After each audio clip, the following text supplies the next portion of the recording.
Bonjour, je suis le docteur Olivier Jourdain, je suis médecin gynécologue dans la région de Bordeaux et je m'intéresse depuis longtemps à la vaccination et je viens de publier un livre qui s'appelle Enquête au pays des antivax aux éditions Plomb pour comprendre un petit peu ce mouvement.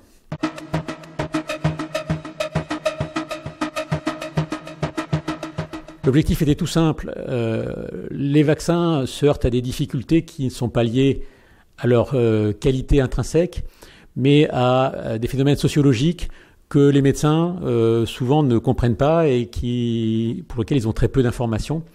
Donc l'idée c'était de comprendre à la fois le fond et donc l'historique, et finalement je me suis aperçu que ça remontait au XVIIIe siècle, et puis de comprendre aussi les moyens qu'utilisent les personnes qui résistent à la vaccination, en particulier les réseaux sociaux, qui, pour le coup, bien sûr, sont une technique moderne qui a assez considérablement modifié leur modalité d'expression.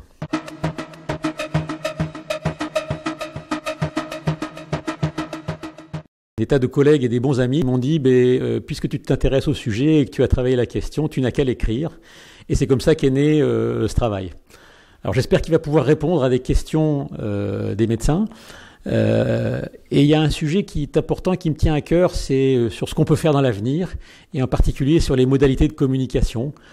Je pense qu'aujourd'hui, les médecins, les autorités sanitaires parlent de choses très techniques, alors qu'il faut plus être sur l'émotion. Aujourd'hui, on le voit, les maladies qui sont à prévention vaccinale sont heureusement moins présentes et on les oublie un petit peu. Je pense qu'il faut absolument insister là-dessus. De quoi est-ce qu'on peut se prémunir en se vaccinant?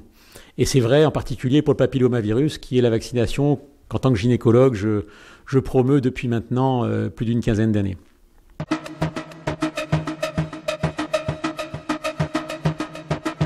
Alors un groupe est en train de se monter qui a été présenté aux médias la semaine dernière, qui s'appelle VLS, Vaccin et Lien Social.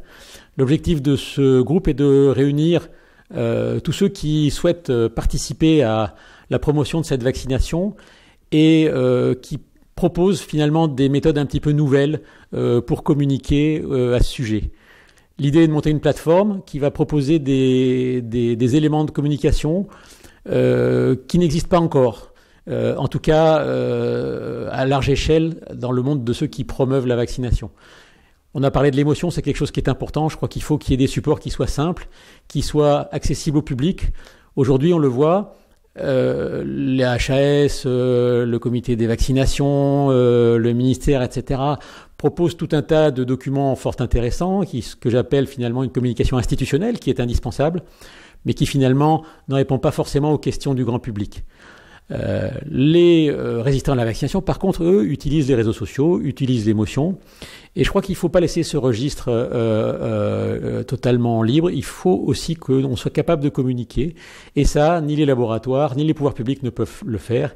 Et je crois que c'est nous, et quand je dis nous, c'est les médecins, mais c'est aussi les patients, c'est aussi les associations d'usagers, qui doivent être capables finalement de produire un certain nombre de documents accessibles, y compris et peut-être même surtout dans les réseaux sociaux, pour informer la population sur l'intérêt de se faire vacciner.